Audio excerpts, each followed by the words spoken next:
सुप्रभात विद्यार्थी मित्रों। सौ प्रथम हूँ मारो परिचय आपीश। मारू नाम दीपू सेवक है। हूँ इंग्लिश मीडियम में धोरण 9 में गुजराती विषय भणावुं छुं। तो विद्यार्थी मित्रों, आज आपणे वार्षिक एसेसमेंट कसोटी विषे थोड़ो अभ्यास करीशुं। तो विद्यार्थी मित्रों, तमे सौ प्रथम आपणे जाणीए छीए तेम गुजराती, हिंदी, संस्कृत, अंग्रेजी ए बधा विषयों भाषाकीय विषय तरीके जाणीता छे। तमे बधा जाणता ज हशो कि कोईपण भाषामां तेनुं बंधारण खूब जरूरी छे अने भाषानुं बंधारण छे व्याकरण। व्याकरण द्वारा ज कोईपण भाषानुं अस्तित्व मजबूत थाय छे। तो हवे हूँ तमने तमारा धोरण 9 ना पाठ्यपुस्तकमां आवता व्याकरण विशेनी थोड़ी माहिती आपीश। तो विद्यार्थी मित्रों, हवे आपणे सौ प्रथम अहींया आगळ वार्षिक एसेसमेंट आपेलुं छे तेना विशेनी माहिती मेळवीए। तो अहींया आगळ तमने सौ प्रथम एक्सरसाइज छे लिंग परिवर्तन व्यवस्था। तो लिंग परिवर्तन एटले शुं तेनी आपणे समजूती मेळवीए के लिंग द्वारा जातिनुं विशेषण करी शकाय छे। गुजराती भाषामां 3 प्रकारनी लिंग व्यवस्था जोवामां मळती होय छे। सौ प्रथम छे अहींया आगळ स्त्रीलिंग, पुल्लिंग अने नपुंसकलिंग। तो विद्यार्थी मित्रों, 3 व्यवस्था अहींया लिंग प्रत्येनी आपणे जाणीए छीए तेना विशेनुं उदाहरण आपेલું છે। આપણે ઘણા શબ્દો લિંગ પરિવર્તનના આપણે નાનપણથી જ સમજતા આવ્યા છે અને ભણતા આવ્યા છે।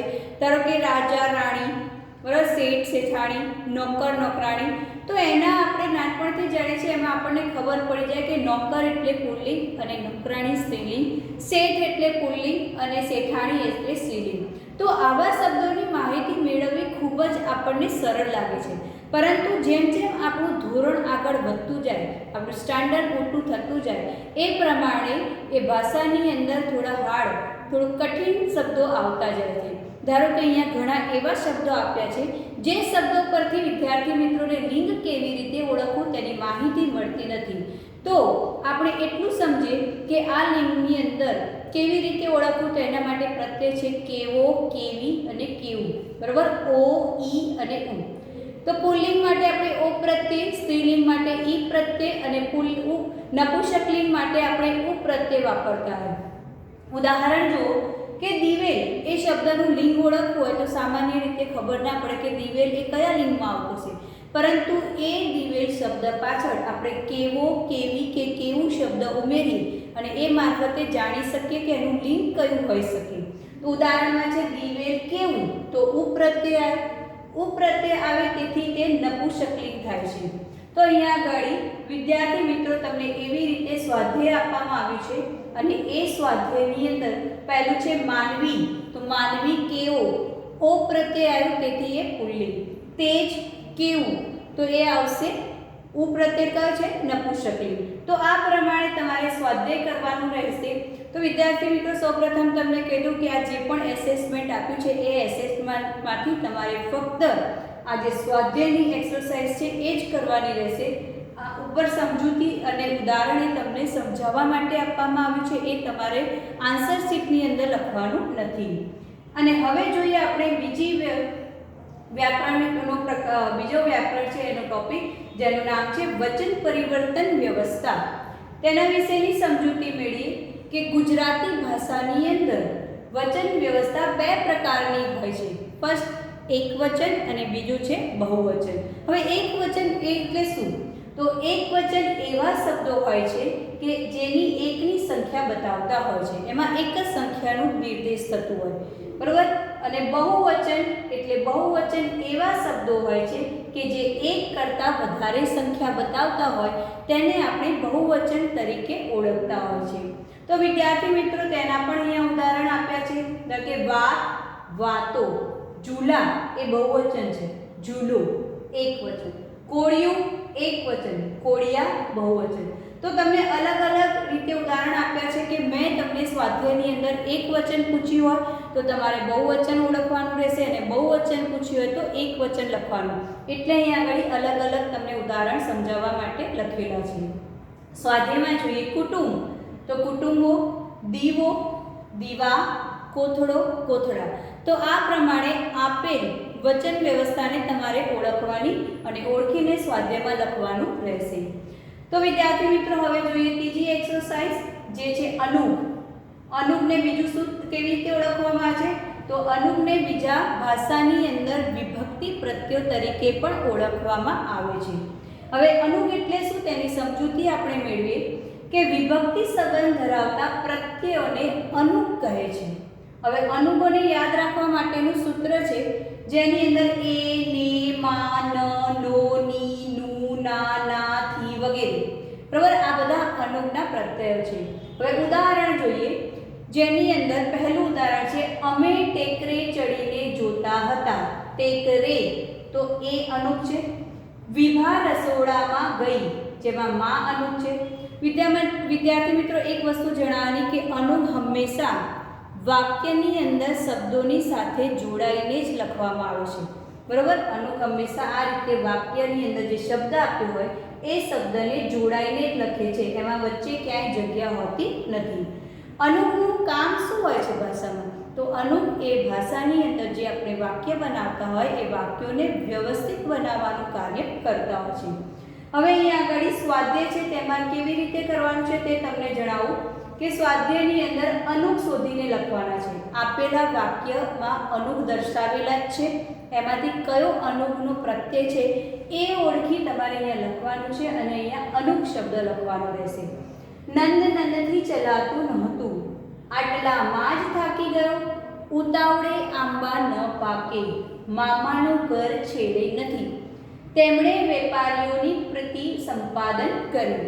તો આ રીતે આપેલ વાક્યમાંથી આનો પ્રત્યય શોધી અને તમારે લખવાનું રહેશે. વિદ્યાર્થી મિત્રો હવે જોઈએ આપણે એક્સરસાઇઝ નંબર 4 નામયોગી. હવે અનુગ અને નામયોગી બંનેનું જ કામ એક સરખું છે કે ભાષાની અંદર જે વાક્ય આપ્યા હોય એ વાક્યને વ્યવસ્થિત બનાવવું એ જ એ બંનેનું કામ છે. પરંતુ અનુગ એને વિભક્તિ પ્રત્યે ઓળખવામાં છે અને એ હંમેશા શબ્દની સાથે જોડાઈને લખાય છે, ત્યારે નામયોગી એ વાક્યમાં પોતાનું એક સ્વતંત્ર સ્થાન ધરાવે છે. એ કોઈ શબ્દની સાથે જોડાઈને નહીં પરંતુ વાક્યમાં તેનું અલગ સ્થાન હોય છે. તો અહીંયા પહેલાં એની સમજૂતી મેળવી કે નામયોગી એટલે શું? જે પદ, પદ એટલે શું? શબ્દ. બરાબર, પદ એટલે શબ્દ, વર્ડ. જે પદ નામ સાથે જોડાઈને વિભક્તિ સંબંધ દર્શાવે તે પદને નામયોગી કહેવામાં આવે છે. હવે નામયોગીના પદો કયા હોય તે વિશે થોડું સમજીએ કે ઉપર, બહાર, તરફ, અંદર, પર, પરથી, તરફથી, ઉપરથી, મારફત, નજીક, પ્રીતિ, પાસે, બદલે, પ્રમાણે, દ્વારા વગેરે. ઘણા બધા શબ્દો હોઈ શકે જે વાક્યને વ્યવસ્થિત બનાવવા આપણી ભાષાની અંદર ઉપયોગ કરતા હોય. વિદ્યાર્થી મિત્રો ઉદાહરણ જોઈએ. તેનું સૌપ્રથમ ઉદાહરણ છે અમે ટેકરા ઉપર ચડીને જોતા હતા. તો એમાં કયું આવશે? નામયોગી ઉપર. તમે જોઈ શકો છો કે નામ અનુગ હતું એ શબ્દને જોડાઈને લખાયેલું હતું, જ્યારે આ નામયોગી છે એનો અલગ શબ્દ છે, વાક્યની અંદર તે સ્વતંત્ર સ્થાન ધરાવે છે. તો ઉપર છે એ નામયોગી છે. તું ઘરમાંથી બહાર આવ, સેકન્ડ ઉદાહરણ, એમાં બહાર આવ એ પણ નામયોગી છે. વિદ્યાર્થી મિત્રો હવે આપેલ સ્વાધ્યાય કેવી રીતે કરવું તેના વિશેની માહિતી આપું કે સ્વાધ્યાય વાક્યમાંથી નામયોગી શોધીને કાઢો. બરોબર, નામ શું કરવાનું છે? આપેલ વાક્ય છે એમાં ઓલરેડી તમને નામયોગીના શબ્દો આપેલા છે, એને શોધવાનું છે અને તમારે અહીંયા આગળ લખવાનું છે. વિભા રસોડાની અંદર ગઈ, રામુ કાકા ખેતર તરફ ગયા, પક્ષી ઝાડ પર બેઠું. ચોથા નંબર છે છોકરો મમ્મી પાસે ગયો, તારી બેગ અંદર રૂમમાં છે. તો આ રીતે આપણે આની અંદર નામયોગીના શબ્દો અલગ તારવી અહીંયા બ્લેન્ક્સની અંદર લખવાના રહેશે. વિદ્યાર્થી મિત્રો ચોથા નંબરની એક્સરસાઇઝ છે સંયોજક સમજૂતી. બે કે તેથી વધારે પદખંડો કે વાક્યખંડોને જોડાતા પદોને સંયોજક કહેવામાં આવે છે. બરાબર, બે કે તેથી વધારે પદખંડો કે વાક્યખંડોને જોડતા જે પદો હોય તેને સંયોજક કહેવાય. સંયોજકનું ભાષાની અંદર કામ શું હોય છે? તો સંયોજક આપેલ જે બે શબ્દ હોય, બે વાક્ય હોય એને જોડવાનું કામ કોણ કરે છે? તો સંયોજક કરે છે. તો સંયોજકના ઘણા બધા પદો અહીંયા આપ્યા છે, તેના વિશે માહિતી મેળવીએ. પહેલું છે ને, અને, કે, છતાં, પણ, અથવા, પરંતુ, તેથી, માટે, એટલે, નહીંતર, કારણ કે, કેમ કે, કાં તો, જો તો, જ્યારે વગેરે. તો આ બધા સંયોજકના પદો છે. હવે ઉદાહરણ જોઈએ તો આમાં બે રીતના ઉદાહરણ દર્શાવ્યા છે, કેમ કે તમને એક્સરસાઇઝમાં ઓલરેડી બે રીતે લખવામાં આવ્યા છે, તો બંને ઉદાહરણો વ્યવસ્થિત રીતે સમજજો. સૌથી પહેલું જે ઉદાહરણ છે તે ઓલરેડી તમને સંયોજક ઉમેરીને પ્રોપર બનાવીને જ આપવામાં આવે છે. એમાંથી ફક્ત તમારે સંયોજકનું પદ ઓળખવાનું રહેશે. બે વાક્ય છે, જો તડકો સરસ છે, ફોટો બરાબર પડશે. કયા સંયોજકથી જોડ્યું છે? તો એટલે સંયોજકથી જોડ્યું છે કે તડકો સરસ છે એટલે ફોટો બરાબર પડશે. તો અહીંયા સંયોજકને અલગ તારણ કરવાનું છે. કયું છે સંયોજક? એટલે. એ સંયોજક શબ્દ છે. હવે બીજી રીતમાં કેવી રીતે આપ્યા છે? બે વાક્યો છે, બે વાક્યને અલગ અલગ રીતે લખેલા છે. એ બંને વાક્યને સંયોજક ઉમેરી એક વાક્યમાં બદલવાનું છે. મુજે એક હાસ્યવાન છોડ્યું, આગળ ચાલવા માંડ્યું. હવે આપેલ વાક્યમાં યોગ્ય સંયોજક ઉમેરી વાક્યને ફરી લખવાનું રહેશે કે મુજે એક બાણ છોડ્યું ને આગળ ચાલવા માંડ્યું. આ જે ને છે એ સંયોજકનો શબ્દ છે. ને દ્વારા આપણે આ બંને વાક્યને જોડ્યા છે. તો વિદ્યાર્થી મિત્રો, અહીંયા આગળ તમે જોઈ શકો કે સંયોજકનું જે સ્વાધ્યાય છે એ સ્વાધ્યાયમાં શું છે કે આપેલા જે વાક્ય છે એને યોગ્ય સંયોજક મૂકી અને ફરીથી લખો. પહેલું, કીકો ઊભો થયો, રડવા લાગ્યો. વચ્ચે સંયોજક નથી, એ તમારે ઉમેરવાનું રહેશે. આપણે કંઈ યંત્ર નથી, અમુક નિયમ પ્રમાણે કાર્ય કર્યા જ કરીએ. એને પણ સંયોજક ઉમેરીને વાક્યને ફરીથી લખવાનું રહેશે. હવે જો નીચે બીજા ત્રણ આપેલા છે એક્ઝામ્પલ, એમાં જોઈએ શું કરવાનું છે. તો આપેલ વાક્યમાંથી સંયોજકને ઓળખીને તેની નીચે રેખા કરવાની છે, અથવા તો એ સંયોજકનો શબ્દને અલગ રીતે પણ તમે બાજુમાં લખી શકો. સાડી ખરેખર શોભે છે અને પરદેશમાં તેની પ્રતિષ્ઠા છે. બરાબર, એમાંથી સંયોજક શોધીને તમે લખી રાખો. હું ભલે અભણ રહી પણ હું અય્યપ્પાને ભણાવીશ. પાંચમું આપણે જોઈએ કે જો દરેકને ભાઈ સમજીએ તો કોઈનો ભાર લાગે નહીં. તો આ રીતે આપણે સંયોજકનો સ્વાધ્યાય કરવાનું રહેશે.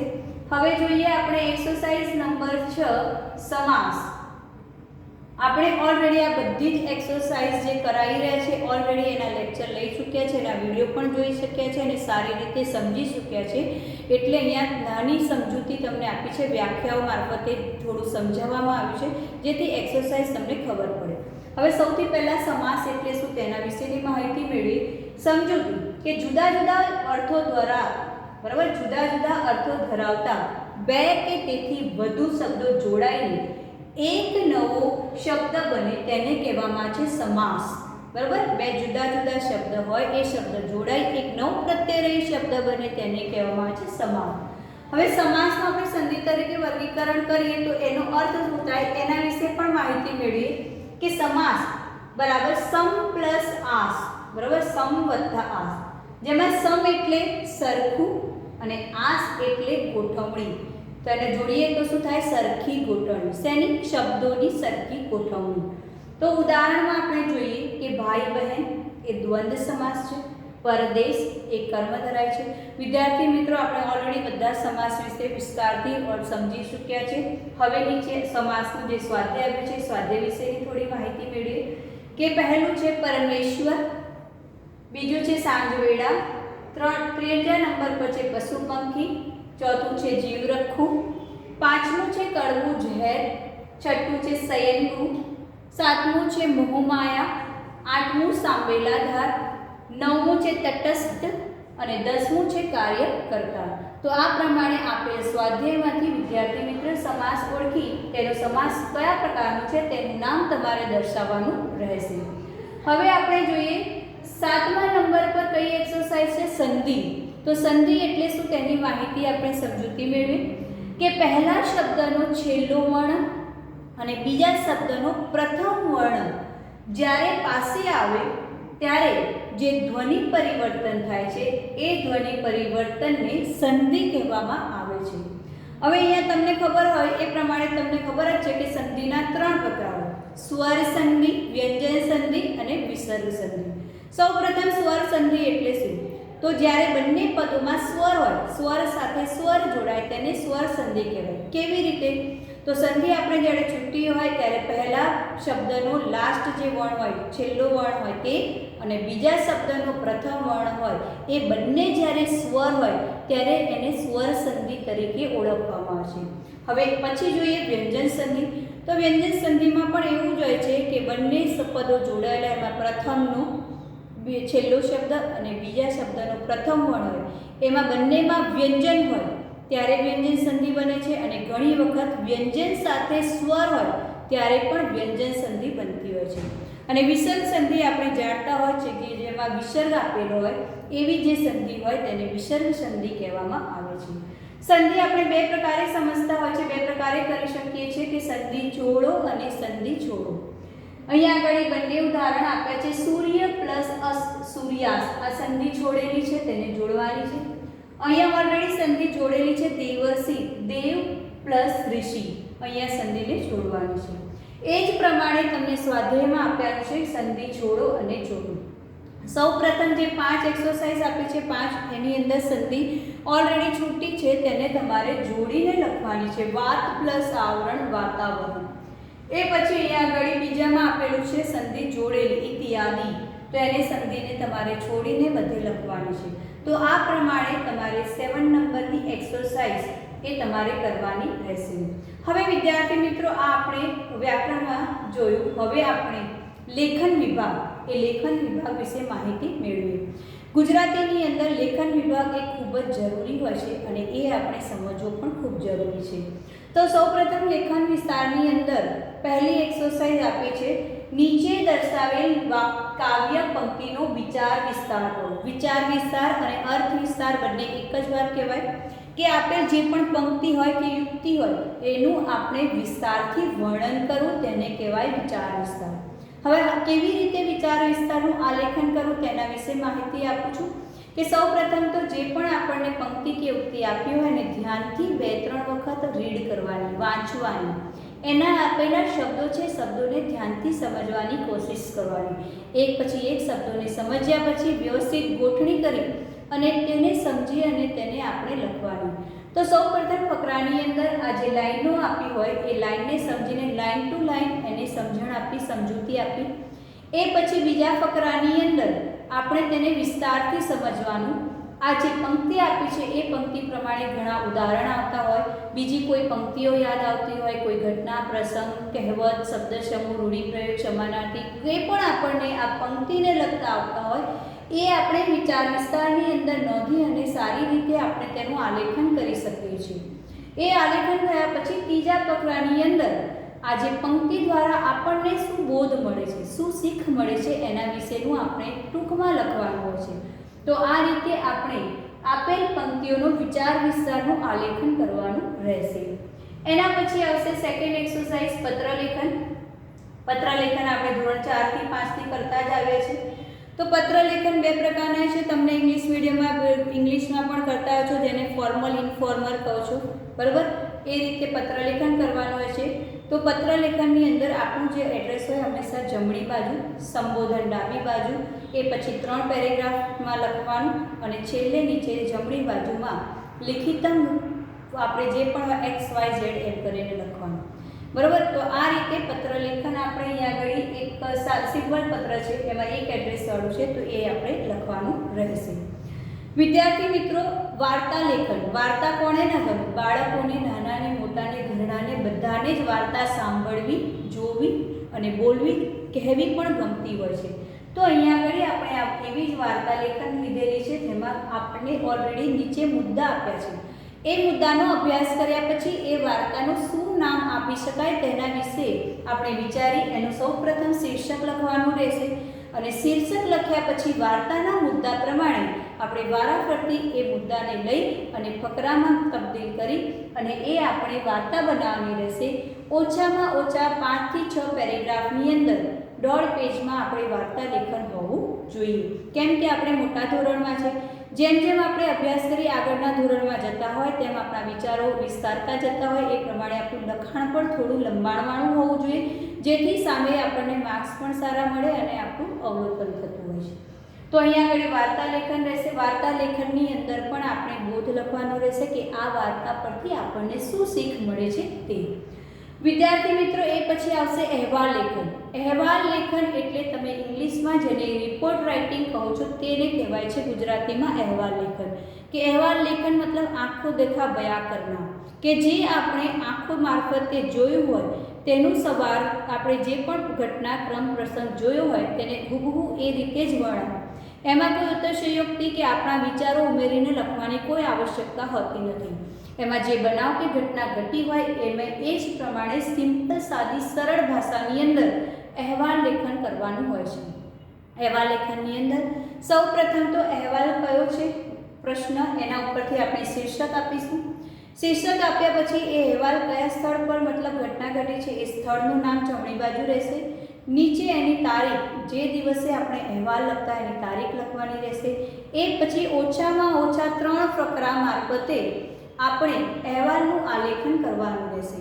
એમાં જે ઘટના શરૂઆતથી બની ત્યાંથી શરૂઆતથી લઈ અને ઘટના જ્યારે પૂરી થાય છે ત્યાં સુધીનું વિસ્તારથી વર્ણન કરવું. વિસ્તારથી મતલબ કે વધારાના શબ્દો કે વિચારો ઉમેરવાના નથી હોતા. જે ઘટના કે ક્રમ બન્યો હોય અને જે પ્રસંગ ઘટ્યો હોય એ પ્રમાણે જ અહેવાલ લખવાનો છે. અહેવાલમાં નિબંધ કે વાર્તાની જેમ આપણા પોતાના વિચારોનું કોઈ અસ્તિત્વ રહેતું નથી. એ ખાસ ધ્યાન રાખવું વિદ્યાર્થી મિત્રો. એટલે આ રીતે તમારે અહેવાલ લેખન લખવાનું રહેશે. તો વિદ્યાર્થી મિત્રો, આજે આપણે ધોરણ 9ના પાઠ્યપુસ્તકના આપણે જે પણ સિલેબસ હતું એ સિલેબસને ધ્યાનમાં રાખી અને તમારું આ વાર્ષિક એસેસમેન્ટ બનાવ્યું છે જે તમે વ્યવસ્થિત રીતે કરીને આપશો. Thank you very much. Have a nice day.